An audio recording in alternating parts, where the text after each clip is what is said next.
एक क्षण डोळे मिटा आणि अशी कल्पना करा, आज स्वामी तुमच्या घरी आलेत. दार उघडताच समोर स्वामी उभे आहेत. शांत चेहरा, डोळ्यांत माया. ते आत येतात. कसलाही प्रश्न न विचारता तुमच्या बाजूला बसतात आणि हळूच म्हणतात, तू खूप काही सहन केलेस आणि तरीही तू उभा आहेस. हेच तुझं खरं सामर्थ्य आहे.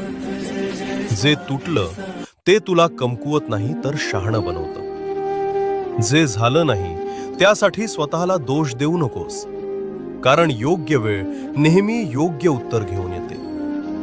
स्वामी तुमच्याकडे शांत नजरेनं पाहतात आणि पुढे म्हणतात, आयुष्य तुला तोडायला आलं नाही, ते तुला घडवायला आलंय. त्या एका क्षणात मन हलकं होतं, श्वास शांत होतो आणि आत कुठेतरी नवी उमेद जागी होते.